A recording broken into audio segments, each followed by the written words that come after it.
Hey besties, I'm back with my March reading wrap up. Yes, I know it is late, but you know what they say, better late than never.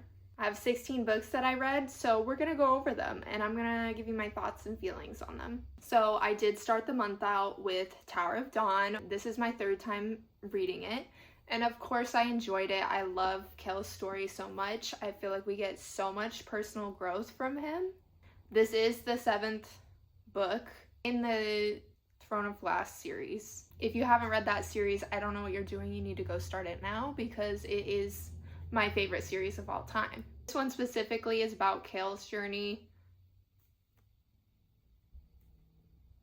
but overall, Throne of Glass is about a young assassin who has to fight the evils of the world and finds family along the way. I do have In Her Own League by Liz Tomforty. This series overall is amazing. The Windy City series will forever hold a special place in my heart. But this book, I loved it so much. I did not expect to love it this much, but I did. This one is about the coach of the baseball team in Chicago and his female boss who just now takes over as owner, and she manages the team as well.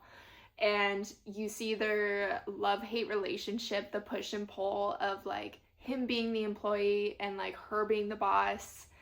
I love how powerful she is. She doesn't need anyone to stand up for her, and she's honestly just a queen. I love her so much. But this book was amazing, and truly, like, these characters will forever hold a place in my heart, and Liz Tomforty has now become my favorite sports romance writer. And especially, I got this one. I ordered this signed copy of In Her Own League. Then we have the third book in the Legacy series, which is Tempest of Wrath and Vengeance. Yeah, this was a wild ride. The love-hate relationship I have with Tessa, which is our FMC, is something. This book was honestly the best book in the series, but honestly, each time Tessa made a decision to do something, like, my eye was twitching and I'm grinding my teeth because she's just very frustrating, and I understand that she has like a very traumatic past and everything, but like it's to a point where it's like every decision she decides to fight against all the choices that are handed to her, and it gets a little grating. But overall, this book was amazing. I love the characters in it, and the world is so complex. I'm curious to see how they end off the series in the 4th book, which I still have to read, but it's so big. I'm really scared to pick it up and open it. This one alone was big too. It's like 650 pages, but the other one's like almost 800, I want to say, and the words are pretty small. But this series has fae, it has dragons, vampires, it basically has everything, and it's part of a even bigger universe. Like there's two other series that the author has, and it's all in the same universe. So I really like that, and I am excited to read her other series, Tortured Souls, because it's about one of the characters that we meet in this book, and that makes me more excited for it. I do love Theon and I love Luca in this one. The betrayal and secrets that we're still having to deal with is crazy, but I do love some drama. This one was 5 stars. Golden Sun by Pierce Brown. Yes, this was a crazy wild book, and the ending actually just, it still sticks with me. And Pierce Brown knows how to write an ending, let me tell you that. This book was honestly so action-packed. It's, you know, continuing the journey with Darrow and, you know, his fight against everything he doesn't believe in. And you get a lot of found family, and you see who he can trust, who he can't. There's lots of betrayal, things you don't see coming, especially in the end, that literally had my jaw on the floor and speechless. I would recommend this. Like, it was a great time. There were some parts where I felt like it dragged a bit for me personally, even though I know this is a lot of people's like one of their top books, but I don't know. I think I still liked the first book better. I don't know. It's still up for debate in my own head, but the ending of this was crazy, and all the secrets that came out, I did not expect. And it even did get me to cry a bit. Basically, this book is a continuation of this world where everyone's separated in colors, where like reds are on the bottom and golds are on the top, and like the reds basically don't know anything about how they're being suppressed, and like basically they're slaves. And when one red, Darrow, finds out the truth, he decides, with the support of others, to fight against that. I can't really say much else without spoiling the first book, but you just gotta read it. It has some crazy action scenes. I will say some of the best war scenes in this series that I've read in all the books. And Pierce Brown, no one is safe. He knows how to kill off a character. Addicted to You, this was the first book in the Addicted series. This was a reread for me. I read this book last year, and then I just didn't feel the pull to continue the series at the time. But then I really wanted to pick up the second book, and I did, but I couldn't remember much of what was going on. So I had to do a quick reread of this one. This is basically about two people who are addicted to different things. Lo is addicted to alcohol, and then Lily is addicted to sex. And they are in a fake relationship, and they really just enable both of their addictions. It's very unhealthy. It's just so messy, lots of drama, and they both come from very rich families. So it's kind of like gives Gossip Girl vibes with that aspect, but it's just handling addiction and like the mental health part of it. You really feel for both these characters, and honestly, like, they both are very frustrating, but you have to understand that they both have these serious addictions that they're trying to go through. So the choices and decisions that they make are understandable because they can be selfish and they're real. And I feel like this series does a really good job with making the characters feel real because they're not perfect. This was the first book, which I rated 4 stars. And then the second book, Ricochet, I also rated 4 stars. I did like this one as well. I think I like this one even more than the first one. It's just continuing the story of Lily and Lo and like trying to handle and overcome both of their addictions and how hard that can be. And then now you get to see some of their family members coming into play, whereas like the first book was mostly just about them, but now you're kind of seeing other stories take place. And eventually you get to the books where it's about like her sisters and their significant others and like those dynamics as well, which makes me really excited to read those books. But this one really just focuses on Lily. Lo does not have a big role in this book because he is elsewhere. I can't really say because I don't want to spoil it, but he's not dead. Don't get me wrong, he's not dead. He's just not a big part in this book. He is a big part in Lily's like thinking and everything, but this one is about her and her journey to recovering with the help of Reich and her sister Rose and Connor, who I love Connor and Rose so much. They truly hold a special place in my heart. Then I do have Pen Pal, which was a choice. Yeah, I kind of knew going in that this was going to be very spicy, and I usually don't love a spice-forward book because the plot's not plotting, then I'm not there. But basically, this is about a woman who's writing letters to a man in prison who she doesn't know. And then, like, she's also recovering from grief of something that happens and trying to find herself in this new place, in this new house. not a whole lot I can say. This is a very spicy book, but it has thriller aspects in it. And I will say the mystery part of the book is what held me. And I'm pretty good at guessing plot twists, so the ending did not surprise me, but it was a very good plot twist. So because it was a good plot twist, like, I was satisfied with it. I think it would get other people as well, but there was honestly just a little too much spice for me. And some of the spice was very questionable, and their pet names were a little questionable as well. If you're looking for a spicy thriller, this one is it. I think I rated this one 3.5 stars, so nothing crazy.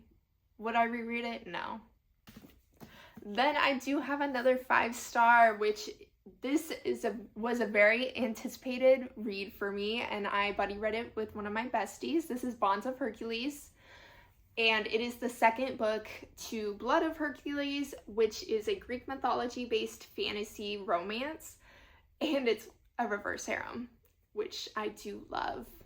And let me just say, coming out of the last book, like, it was such a slow burn. Like, we hardly got anything. Just right in the end, we get a little peek at what was to come. And I loved it. I couldn't wait for this book to come out. And it did not disappoint. Let me tell you that. The spice in this was perfect. It was somehow spicy, and it had a slow burn, and I loved it. I loved Heron. I mean, it looks like Karen, but apparently it's Heron. And I loved Augustus so much, and his raccoon. I will forever love Poco, and honestly all of the animal guardians, but Poco, he constantly had me laughing the whole time. I always will love a raccoon. The way that Heron and Augustus just would yearn for her and protect her so much, it was too good. But this one is basically about a girl who comes into her own powers, but she finds out she's half human and half Spartan, which means she has powers, and now she has to prove herself in, these intense classes and trying to survive overall, because there are dangerous beings out there that she has to be in charge of killing. But just the dynamic between her, Augustus, and Heron, just so good. The way that they grovel and beg for her attention, yeah, it had me sweating. But I would definitely recommend this duology if you're looking for a good slow burn and some good spice. Like, I love them. I did read The Second Death of Locke, which I went in expecting there to be like a lot of yearning and like a really romantic love story, and I came out feeling very bored. And that's okay, like, not every book's gonna be for me, but I just felt like it was this like huge fantasy world, but I felt like there wasn't really any world building, and we were kind of just walking and talking and traveling, and it was just like day in the life of like traveling from place to place, which it just felt boring. And I felt like, because I had such high expectations of like their yearning for each other, like I was expecting that, and then I didn't get that. So that's where I felt like a little disappointed. But I could see how it would be for some other people, so I rated this one 2 stars. But again, it just wasn't my favorite, and I wanted more from it. But this one was a friends to lovers situation, and it is the first in a series. I don't know, I felt like their conversation wasn't all too crazy, and like, it just did not impress me. I read Conform, which has me so excited to keep diving into the dystopian romance genre, because I think it's going to be up there for one of my top genres of the year. Conform is basically this girl who lives there, and she gets called up to be like the mate of one of the people that live like above, like in the sky. And they're like all a lot like basically the higher class, and she's just like lower class, but not like at the bottom. Like the bottom people live beneath, like underground, and those are basically like the criminals or like the defective. So this is all between like the defects and like the perfect people, and like the perfect people live above, and then the like ultra defective people live below in the beneath, and then like some defects or like regular defects just live in the middle. And so she basically gets called up and tested, and then she gets matched with one of the guys in the above, and she finds out that he's pretty high up there in his status, and like there's this like enemies to lovers between them because she doesn't agree with the system or anything. And then at the same time, at her job, like her day job, this stranger comes in and introduces himself, and like, you know, starts to come as like a regular thing, and like he starts challenging her way of thinking. And so she's intrigued by this mysterious stranger, and she like loathes the one above. And so you're thinking like, who are we supposed to be rooting for here? Because I still don't know. Even by the end of this, like I had feelings towards both of them. I had like good and bad feelings towards both of them, and I don't even know what I'm supposed to be believing. But I will say, like, the world was so intriguing. Like, romance aside, I was there for the plot. But the romance also has me in a chokehold because I need to know, like, who are we supposed to be rooting for? Who, like, I don't know.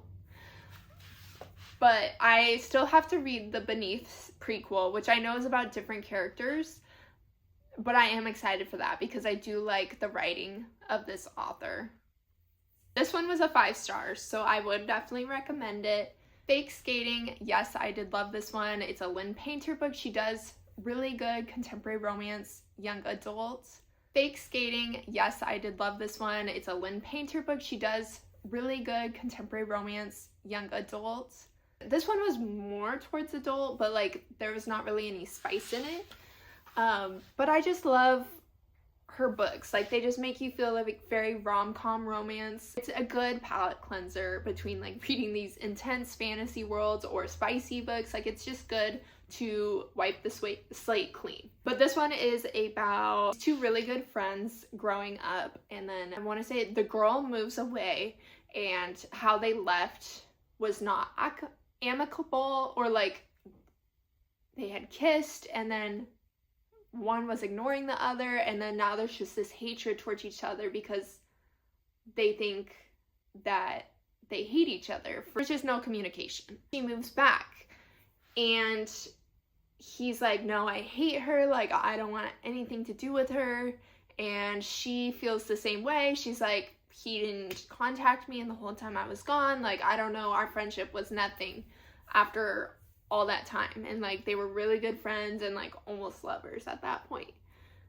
Anyways, so she has to get like an extracurricular credit to get into, I want to say it's not Ivy League school, and she's not like a sports person at all, and she has to like do a sport. But anyways, her grandpa was like a famous hockey player, and he's like, why don't you just be the hockey manager? Like I can get you in, basically.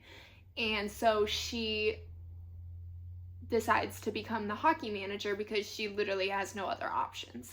But her ex-best friend, almost lover, is the star hockey player on the team.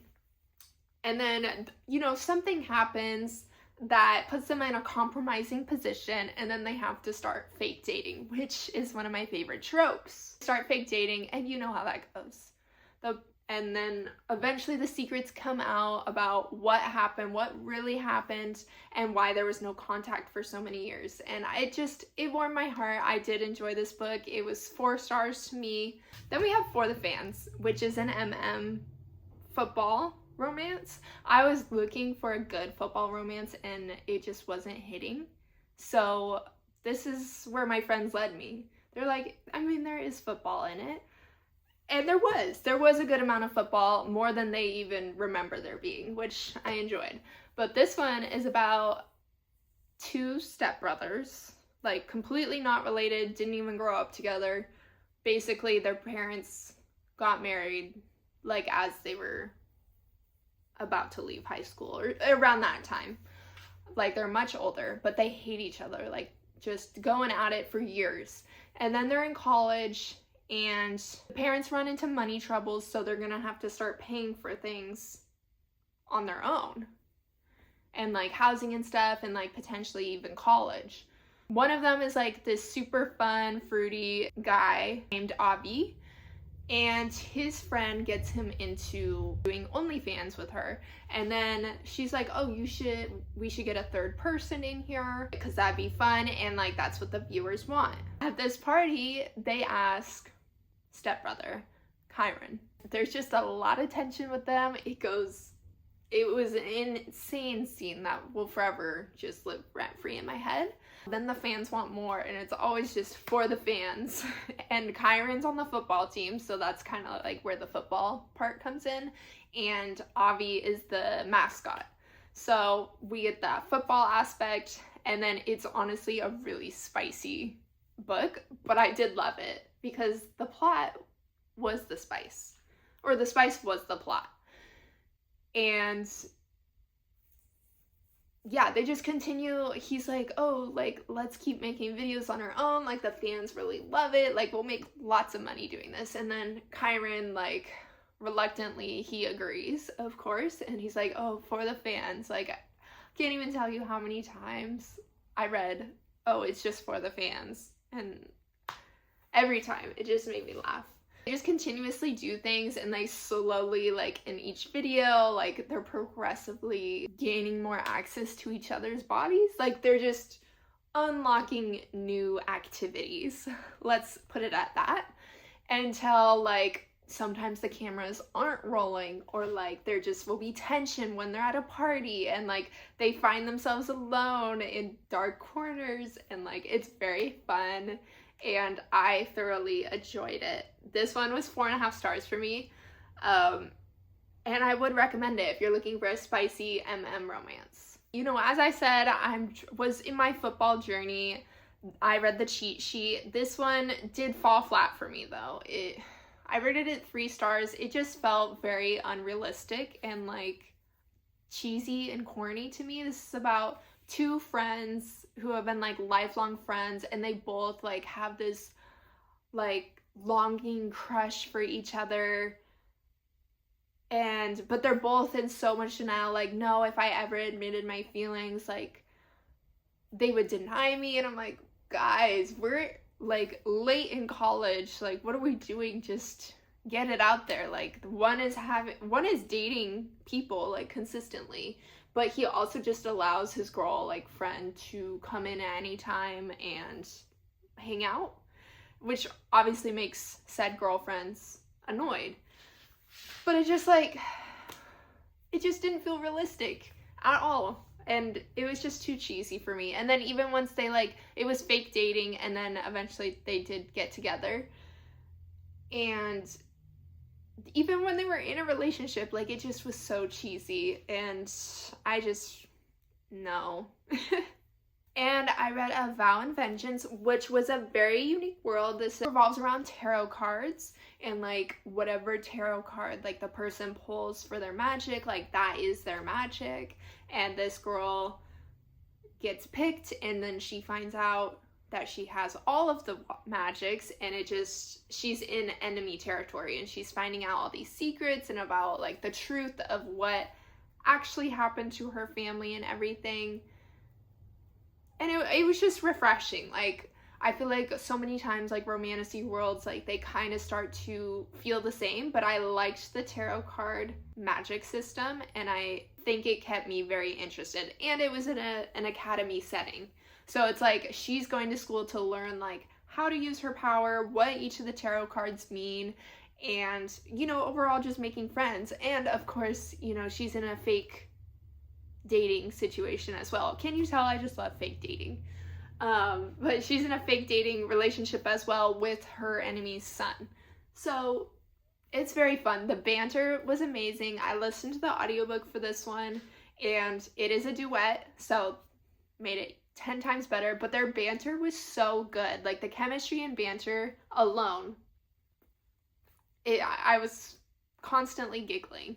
And I have Nightshade, which is a dark academia. The book cover like had me thinking it was like fantasy, but no, it is not fantasy. It's dark academia. She finds herself like at the college she was always told not to go to by her parents, but her parents died in a mysterious crash, and she wants to find out the truth because she thinks she'll find out the truth at this college. She meets this boy, and they both he's a very sad boy. They come together and they're sad together, and it's honestly really beautiful. And the yearning in this one, the way that this boy yearns for her, was so good. And that ending was quite criminal. I'm so curious to see what the next book does, because I'm still in shock. But this one was, I think I rated this like 4 stars, so it was pretty good. But I'm curious to see how it plays out, because there's just a lot of secret society, a lot of, you know, powerful families coming in interrupting and manipulating what's going on. We have the Wolf King, which I did not expect to be sucked in and love this book so much. Literally from like the first couple of chapters, I was like, dang, I can't put this down. And honestly, I was listening to it as well because the audio was really good. Let me tell you, the audio was so good. And the way he calls her princess, yes, I was there and I was sold. It has werewolves in it. She's a princess in like the human lands, and then gets like captured kind of, or like she willingly gets captured to go with the wolves and learn things about their kingdom, and they're like on the hunt for an item. She like doesn't want to go home necessarily. Like she's really finding herself because she's never been independent, and like was very suppressed by her family, like her very abusive father and her suffocating fiance. But of course she starts to find feelings for the werewolf, Callum, who is very sexy. It's a fun ride. Like, it was very addicting. I read this in such little time. I couldn't wait to get to the second book, and let me tell you, I don't want to say too much because I don't want to sway you in any way in which you should be voting for, because this is a love triangle, I believe. I don't think it's a white shoes. I wish it was a white shoes, but I'm pretty sure it's a love triangle. And let me just say, I have picked my opinion on who I want her to be with, and that's all I'm gonna leave it at. He has me in a chokehold, I will say that. So yes, it was a great reading month. I thoroughly enjoyed it myself. I had some very good reads in here, and you know, some not so great reads, but we can't have perfect months every month. You know, I realize it's already like halfway through April, so I'm having a pretty good month this month as well, but we'll talk about it next month. I hope you enjoyed today's video. Don't forget to like and subscribe. And of course, don't forget to give me a follow on all my other social medias, which are linked down below. Have a great day.